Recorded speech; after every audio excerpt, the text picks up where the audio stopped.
بەڕێزان بەردەوامین ئەوروپا بڕیاری داوە گەمارۆی سەر هێڵی فڕۆکەوانی عێراق تا 6 مانگی دیکە درێژ بکاتەوە. بابزانین بۆچی ئەوروپا وا دەکات، گرفتەکان چین لەکوێدان، بۆچی چارەسەر نەکراوە، ئایا چارەسەرەکان چین، مەرجەکان چین بۆی کام گەمارۆی لابچێ. گفتوگوێن پرس و باس و بابەتە دەکەین و هەندێک پرس و باسی تریش بێگومان باز لەوە دەکەین لە دوای جەژنەوە هەرێمی کوردستان دەتوانێت چی بکات لەگەڵ بەغدادا، خەڵک هەروە بە بێموچەی بمێنێتەوە. گفتوگوێن پرس و باس و بابەتان ناکەین لەگەڵ زۆر بەڕێز کا کاروان یاروەیز ئەندامی لیژنەی گواستنەوە و پەیوەندیەکان لە ئەنجومەنی نوێنەرانی عێراق. کا کاروان سڵاو لێبێ. زۆر سپاس. بەخێرات سەرچاو. با لەو بڕیارەی ئەوروپاوە دەست پێ بکەین. ئەم بڕیارە چییە؟ چەندێک پێشترم گەمارۆی بەردەوامی هەبوو و بۆ ئەوروپا جارێکی تر لە یەک ڕۆژی ڕابردووە گەمارۆکەی درێژ کردەوە بۆ 6 مانگی تر. بەڵێ زۆر سپاس. ئەم سزایانە کە یەکێتی ئەوروپا سەپاندوێتی بەسەر هێڵی ئاسمانی عێراقیە. وەک گەزانن هەموو وڵاتێک هێڵێکی ئاسمانی نیشتیمانی هەیە. لە عێراقا هێڵی ئاسمانی عێراقیە هەیە، بەداخەوە پاشەکشەیەکی گەورەی کرد لە مەسلەی پێشکەشکردنی خزمەت گوزاریەکان، لە مەسەلە فەنیەکان، لە خزمەت گوزاری فڕۆکەوانی و گەشتەکان بەعام. جاران هێڵی ئاسمانی عێراقیەکێک بۆ لە هێڵە باشەکان لەسەر ئاسی وڵاتانی عەرەبی و لە ڕۆژهەڵاتی ناوەڕاستە. بەڵام ئەم هێڵەش وەکو باقی دامەزراوەکانی تر لە عێراق، کۆمپانی حکومیەکانی تر لە عێراق ئاڵوودە بووە بە گەندەڵی و بە خراپ بەڕێوەبردن و بە پشکێنە و ساڵانێکی زۆرە پشکی حزبێکی دیاری کراوە. هەم وەزارەتی نەقڵ هەم هێڵی ئاسمانی عێراقیە. ئەوروپا کۆمەڵێک ملاحەزەی هەبووە، کۆمەڵک گرفتی هەبووە لەگەڵ هێڵی ئاسمانی عێراقیە. ئەم گرفتانە بە دەرەجەیەک مەسلەی سەلامەتیە. پێیان وایە کە مەرجی سەلامەتی لە گەشتەکانی هێڵی ئاسمانی عێراقیە بوونی نییە، تایەرەکانیان بە فڕۆکەکان باش نین، تاقمی فڕۆکەوانی باش نین و ئەو ئامێرانەی کە پێویستن لە فڕۆکەخانەکانی عێراق بە تایبەتی فڕۆکەخانەی بەغدا و بەسڕە بۆ پاراستنی سڵامەتی و بۆ نیشتنەوە و فڕینی فڕۆکە لە ئارانیە و هەندێک خڕوقات ڕووی داوە، یعنی ڕۆژانە لە گەشتەکانە خڕوقات ڕووی داوە. بۆ نمونە لە پشکنینی جانتاکان زۆر جار مەسەلەن جانتایەک لە فڕۆکەخانەی بەغداوە مەسەلەن بە پشکنینە سەرکەوتووە، یعنی بەڵام لە کەلەمەتارێکی لە فڕۆکەخانەیەکی وڵاتێکی ئەوروپی نیشتوێتەوە لە پشکنین دەرنەچووە، هەندێک شتی تیا بۆ قەدەغە بووە. چونکە لە عێراق وەک ئەزانن یعنی هەندێک لە بەرپرسەکان، هەندێک لە ئەوانەی ملیشیاکان، هەندێک لە کەسایەتەکان ڕەنگە وەکو پێویست نەپشکێنرێن کە سەفەرەکەن و هەندێک جار لە کاتی گەشتەکە یعنی کێشە لە ئاسمان کێشە دروست بووە. بۆ نمونەیەکە لە حاڵەتەکان کە تەزیل کراوە، یەکێک لە کاپنەکان جگەرەی کێشاوە لە کاتی گەشتەکان ناو فڕۆکەکە. بەڵێ، یعنی ئەمانە کۆمەڵی ملاحەزاتی زۆرن تەزیل کراون، چونکە ئێوە ئەزانن یعنی ئێستا بە براورد لەگەڵ ئەم پاشەکشەیە کە هێڵی ئاسمانی عێراقی هەیەی هێڵەکانی تر بڕوانە حەز ناکەم ناو هێڵەکان بم بێتە ڕکلام بۆیان، خزمەت گوزارەکان ڕۆژ بە ڕۆژ پێشە خەنیانی شتی تازە هێن ناراوە، خزمەت گوزاری تازە هێن ناراوە کە ئەم ئەوروپا 6 مانگ جارێ ئەم سزایانە تازە کاتەوە لەسەر عێراق. یعنی هیچ فڕۆکەیەکی هێڵی ئاسمانی عێراقیە فلای بەغداد بۆی نییە گەشت بکا بۆ وڵاتانی یەکێتی ئەوروپا. ئەم 6 مانگە کە بڵێن ئێستا لە 1/6 تا 1/1 تازەی کردەوە. ئەم 6 مانگە چیەکە؟ ئەم 6 مانگە مراقبەی عێراقەکە، چاودێری هێڵی ئاسمانی عێراقەکە، ئەو مەرجانەی کە ئەو تێبینی و مەرج و داواکاریانەی کە یەکێتی ئەوروپا هەبووە ئەی بووە بێت جێبەجێی کە. بەڵام بەداخەوە عێراق 6 مانگی لەبەردەسا، بۆ چەند 6 مانگێکە تازە کرێتەوە نەیتوانیوە. مع العلم ساڵی ڕابردوو بەڕێز محەممەد شیاع سوودانی چی کرد؟ سەرۆکی دەسەڵاتی فڕۆکەوانی مەدەنی عێراقی لەسەر کار لابرد، هات بەڕێز بەنگیڕەکانی دانە بە وەکالەت کە ئەو لە هەمان کاتە وەزیری ئاوادانکردنەوە و نیشتەجێکردن و شارەوانەکانە لە عێراق بە حکمی ئەوەی ناوبرا و پێشتر وەکیلی وەزیری گواستنەوە بۆ لە عێراق هات ئەوی بە وەکالەت دانا و بەو نیەتەی کە ئەم سەرپەرشتی سەرۆکایەتی ئەم پرۆسەیە بکە وا بکە عێراق لە قەدەغەی ئەوروپی دەربکە ووعدشی بە بەڕێز سوودانی دابوو بەڕێز بەگیرڕێکانی کە ئەمە ئاکا لە بەرامبەر ئەمان چیان کرد گرێبەستیان لەگەڵ کۆمەڵک بەناو خەبیر کرد بەناو پسپۆر کرد شارەزا کرد هێنایان کە یارمەتی عێراق بدەن بۆی عێراق چۆن مەرجەکانی ئەوروپا جێبەجێ بکەوە چۆن لەم سزایانە دەرچیە پارێکی خیاڵی عەقدێکی خیاڵی کرا لەگەڵ ئەم پسپۆڕانە ئەم شارەزایانە ئەنجا چیان کرد ڕۆژانە بە بیانووی ئەوەی کە ئەمە ڕێکخراوی ئیکاو ڕێکخراوی فڕۆکەوانی مەدەنی سەر بە نەتەوە یەکگرتوەکان داوایەکە ئەوروپا داوایەکە ڕۆژانە گرێبەستی جۆراوجۆریان بە بەڕێز محەممەد شیع سوودانی ئیمزا کرد و ئستثنای هەم وەرگردوو بۆ هەموو پرۆژەکان هەموو گرێبەستەکان کە ئیمزا کرا بەدەل لە ڕێنمایەکان ئیمزا کرا بۆ وەڵامە پەلەیەوە خێرایە و پەیوەندی بە هەڵگرتنی سزای ئۆرپیوە هەیە و گرێبەستێکی زۆر کرا بەشێک لەم گرێبەستانە ێستا لە نەزاهەن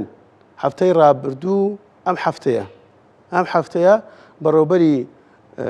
کۆمپانیەکە بەڕێوەبەری گشتی کۆمپانیەکە بە وەکالەت کۆمپانیای هێڵی ئاسمانی عێراقیە لە نەزاهە دەست بەسەر کڕە ڕاگیرە چونکە عەقدێکیان ئیمزا کردووە بۆ سیانەکردنی مەکینەی تایارە و محرکاتی تایارەوەمانە بە 120 میلیۆن دلار کە شەریکەکە پسپۆرێکی ئەوە نییە و مدیرعام بە وەکالەت دەسڵاتی ئەوەی نییە و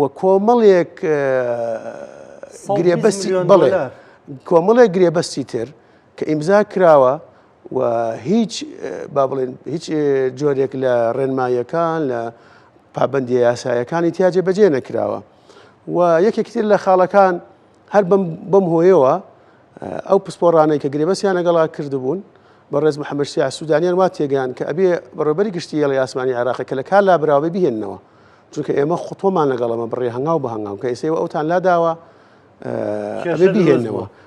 مالعلم لەسەر گەندەڵی لابراوە بە لیژنەی تحقیق و لەسەر داوای پەرلەمان و لەسەر داوای لیژنەیەکی لێکۆڵینەوە کە خودی سەرۆکوەزیران ئەمیشیان هێنایەوە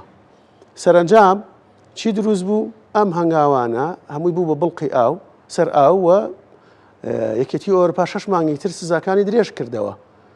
و یەکێکی تر لە مەرجەکانی یەکێتی ئەوروپا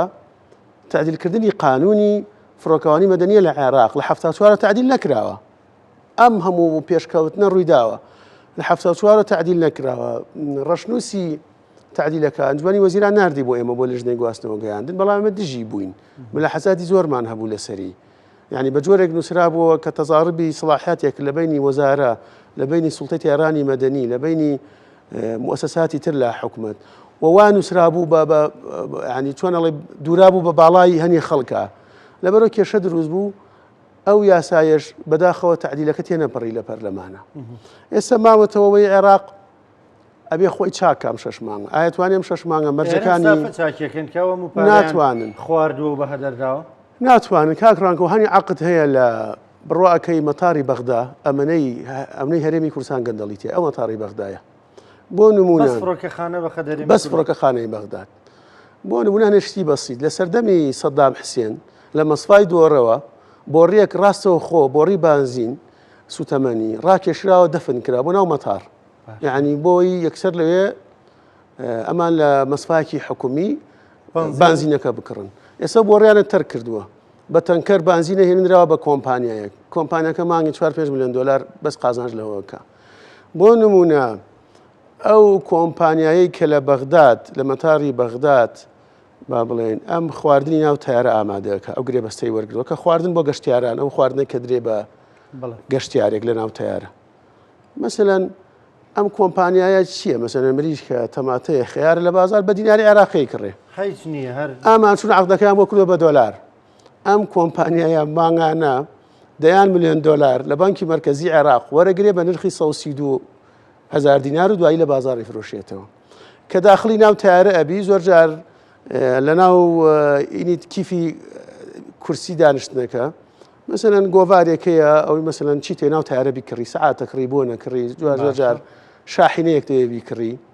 من قەت خۆم سەدفەم نەکردووە ببینم خەڵشتە کڕی ناو تیارە ئەم شەریکەیە ئەم عەقدەی وەرگردووە بەهۆی ئەم عەقدەوە 10 میلیۆن دلار لە بانکی مرکزی عێراق وەرەگرێ بە سعری بانکی مرکزی 132 ئەڵێ من شتەکانم بە دۆلارە کڕم لە کاتێکە خیاڵیە ئەم شتانە لەبەرەوە بۆ نمونە خزمەت گوزاریەکانی فڕۆکارخانەی نێودەوڵەتی بەغداد درراوە بە شەریکەیەکی ناوی شەریکەی مێنسیزە بە حەساب بریتانیا هەر بریتانی نییە ئەو تەنکەرەی ئەو پاسەی کە دێنەفەرەکان هەڵەگریایی بە بۆ لای تیارەکە هەموو ئالێتەکان هەموو سیارەکان هەموو مۆزەفەکانی خوتوجەوی عێراقیە بەڵام هێلەکێ کراوەتە بەریان مۆزەفەکان لە پشتەوە نووسراوە کۆمپانیای مێنسزیا کۆمپانیای بورهان سیارەکانیش لۆگۆیەکی لێدرا بۆ یاخ کراوە شەریکەی مێنسز خۆی هی خوتوجەوی عێراقیە بە ئەترافی ڕێگەپێدراوی کۆمپانیەکە کە ئێمە هێنامانە پەرلەمانی کوڵنەمان لەگەڵا کرد ساڵانە 45 ملیۆن دۆلاریان دەسەکەوێ بەڵام بە معلومات ئێمە ساڵانە 6 ملیۆن دۆلاریان دەسەکەوێ ئەمە هەمووی ئەمانەیە کە ئێستا بەسەن ئێستا عقدی فرۆشتنی ئەلکترۆنی تکت یعنی تۆ نەچی لە نووسنگی بکڕی لە مۆبایلەکەتەوە بکڕی دراوەتە کۆمپانیای گۆناوی کۆمپانیای سویچ ئەویش عقدێکی خیاڵی لەگەڵا کراوە دوایی پارەکە خرێتە سەر تکتی تیارە و لەسەر خەڵک حسابەکە ئەمانە گەندەڵی زۆر ئەرزی دەوریبەری مەتار زۆر دراوەتە کۆمپانیای کراوەتە تاوەر لە کاتێک نابێت تاوەر زۆر نزیک بێ لە مەتارەوە نابێت خانووی نیشتە جێبوو زۆر نزیک بێ لە مەتارەوە دراوە بە کۆمپانیاوە هەمووی کراوە بە شوقە و کراوە ئەفرۆشرێ بڵێ باشە کاکەروان ئێوەکو لیژنەی گواستنەوە یعنی ئەمە ئەرکیەوە بوو نەتانەتوانی لەمانە بە پێچنەوە ئێمە زۆر پێچاومانەتەوە یعنی گەیشت بەوەی کە زۆر جار بەشتی شخصی لەیەکە درایەوە مدرعامی خوتوجەوی عێراقیمان دەرکرد من خۆم سەرپەرشتیەوەم کرد تقریبان 120 ئیمزامان کۆ کردەوە لیژنەی تحقیقمان لەسەر دروست کرد دەرمان کرد بەڵام دوای 3 مانگ چون هێنایانەوە بە بیانوەوەی وەڵامە زەرورە و بۆ هەڵگرتنی سزاکانی ئەوروپی لەسەر هێڵی ئاسمانی عێراقی بێتەوە چونکە خوتوەی ناوە لەگەڵمانە و چونکە مهندسی تەیارانە و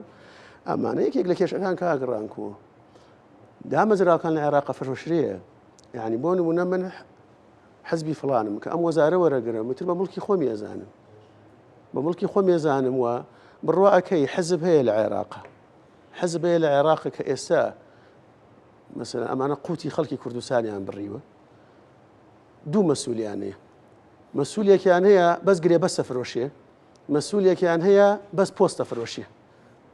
یعنی لە مەکتەبی اقتصادیان دوو مەسئولیانە بۆ نیزاعیانە بۆ کێشەیانە بۆ منافسەیانە بووە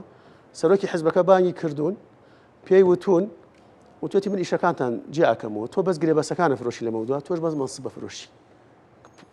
پۆستیانی لە وەزارەتەکە و لە شەریکات و لە چی لە بەڕێوەبەرایەتێک شتێکان یەکێ بەس مەسئولی ئەوەیە یعنی مثلا من مرشح بم بۆ فڵان پۆست ئەچم لەگەڵەوە دانیشم لەگەڵەوە معاملەکەم ئەو ئۆکێدا بە وەزیرەکە لە بەیانی کاروان دی ئەمریکای بۆ دەرەکەم مدیر عامە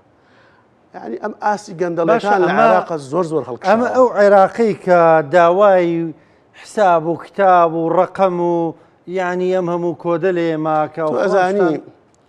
حکوومەتی عێراق ساڵی پار وەز ئەم خوتوجەوی عێراقی کە شەریکەیەکە کۆمپانیایەکی حکومیە بەڕێوەبەرایەتێکی گشتێ بڵێ باشە 927 ملیۆن دۆلاری دۆڕاندووە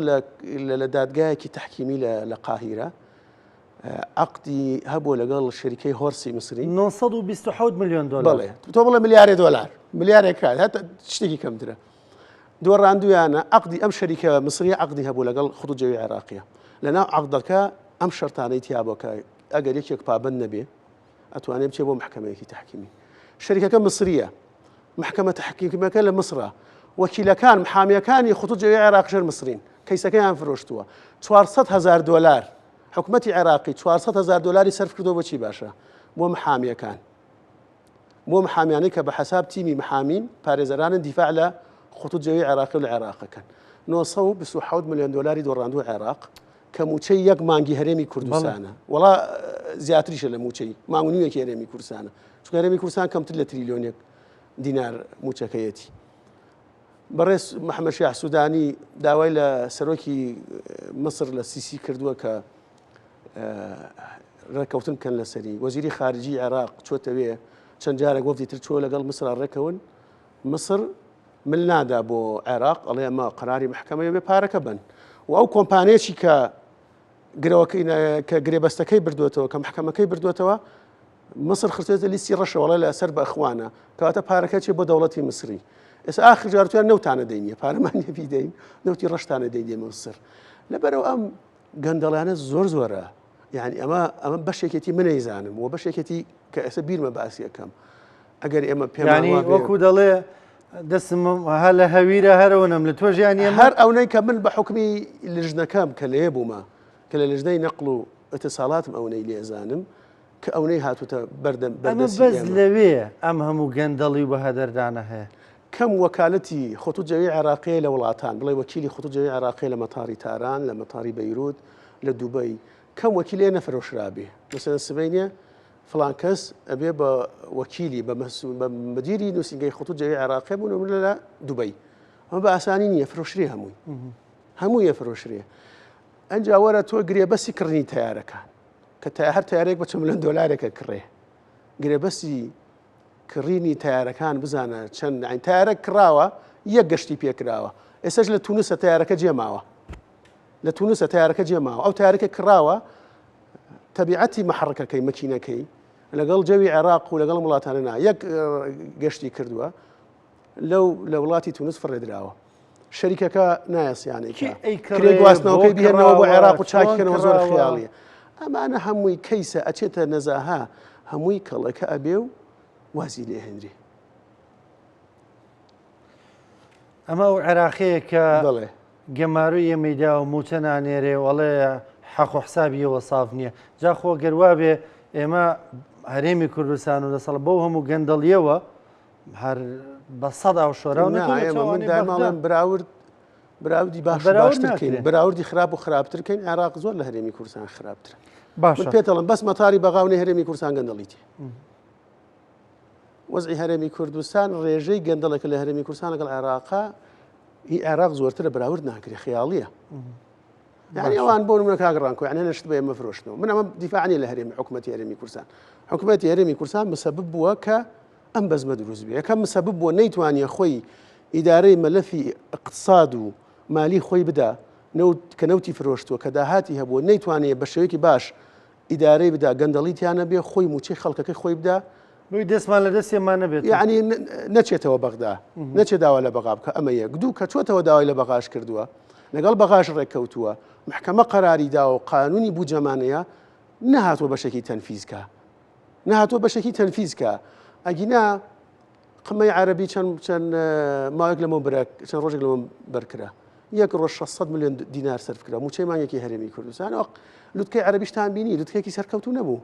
چەند سەرۆکی وڵاتێک نەبێ بەشی هەر زۆریان نەهات بوو کاکەروان ینی ئێستا ئەو بەڕێزت لێرەی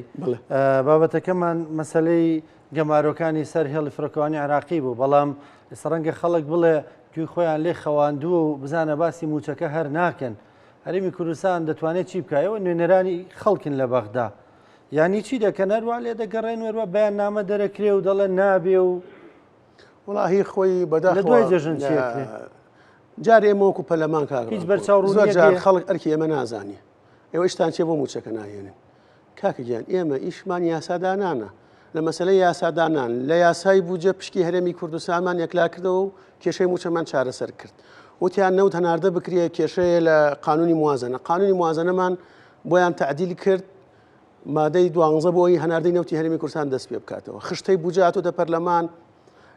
ساڵی موچەی 2024مان زەمان کرد ئەوانی تر لە دەسەڵاتی ئێمە نییە کە هەردوو حکوومەت کێشەیانەیە هەناردەکردنەوەی نەوتی هەرێمی کوردستان پەرلەمان چۆن نتوانێت بیکە ڕادەست نەکردنی داهاتی دانەوتی وەکو خۆی پەرلەمان چی ئەتوانێت بیکە تەیفسامی کە موچە ڕاگرێت پەرلەمان چی ئەتوانێت بکە و ئێستا بەداخەوە پەرلەمان ناتوانێت بانگێشتیکە بۆ پەرلەمان کێشەکە قوڵترە بێتەوە کاکە لەمە قوڵتر وەکوڵێ ئێمە قوڵتر لەمە ماوە لەمە زیاتر قوڵتر چییە 63 پەرلەمانتاری کوردی لە کۆی 320 بەم 63 ناتوانن شەستانی امزای بکەن و بانگێشتی بکەن ئێکە بانگێشمان کرد ڕێژەی یاسایی ئێمە 6 قسە بکەین 250 ئەوان 270 ئەوان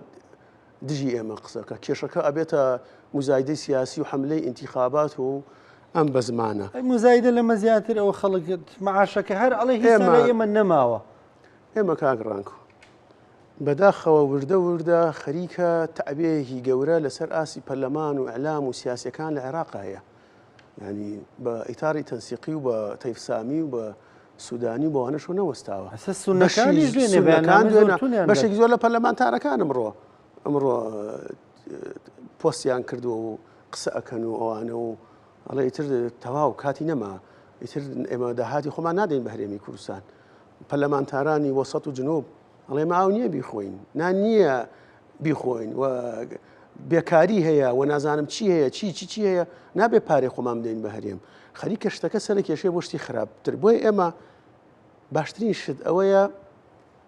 یعنی آخر بژاردە ئەوڵ و آخر بژاردەمان گفتوگۆی لەگەڵ عێراقا ئەبێ گفتوگۆ بکەین و ئەگەر لە ئەنجامی گفتوگۆ مادام ئێمە ئەم کێشەیە کاگڕانکۆ 3 ساڵەمە پێشکێشە دروستە بوو هیچ بنەمایەکمانە بوو حەلیکەین ئێستا کێشە بێ جیاوازە هەنگاوی زۆر گەورەمان ناوە قانونی موازنەمانەیە تعدیلی قانونی موازنەمان کردووە قەراراتی محکەمەی اتحادیمانەیە ڕێککەوتەکانی هەردوو حکوومەتەیە توانین بگەڕێنەوە سەر ئەساسی ئەوە بنەمایەکمانە بتوانین چارەسەری بکەین ئەمە بەڵام ئەمە پێویستی بە بەڕێسوودانی کە ئەڵێ وڵا لە دەسڵاتی منانیە قەراری ئیتاری تەنسیقی ینی ڕێگەمان پیشاندا یعنی بڕۆ لەگەڵ ئیتاری تەنسیقی ڕێکەون کێشەکە سیاسیە کە ئەڵێ قەرارێکی و ئەمرێکی وڵایی محکەمەم بۆ بێنن من موچەکە نێرم کەواتە ئەو ناوێ تا ئێستا چۆتە ژێر تحملی مەسئولیەتی ئەوەی کرۆ بینێرێ لە مەم دوان ناتوانێ بینێرێ لەبەرەوە کەواتە ڕێکەوتن وشت هەموو ینی ڕاز نییە هەرچەندێت تۆ ڕێکەوتن بکە و ئیمزا بکە و ینی حەق و حسابیان لەگەڵا بکە کە کێشەیەکی سیاسی یان تەوجیهێکی سیاسیان بۆ من پێم وایە هەردوو حکوومەت هەر یەکەو بە پێی مەسئولیەتی خۆی ئیرادەیانێ بۆ چارەسەرکردنی کێشەکە. بەڕێز کاکەڕوان یاروەیس ئەندامی لیژنی گواستنەوە پەیوەندیەکان لە ئەنجومەنی نوێنەرانی عێراق سپاس دەکەم. زۆر سپاس. بە خێرات سەرچاو.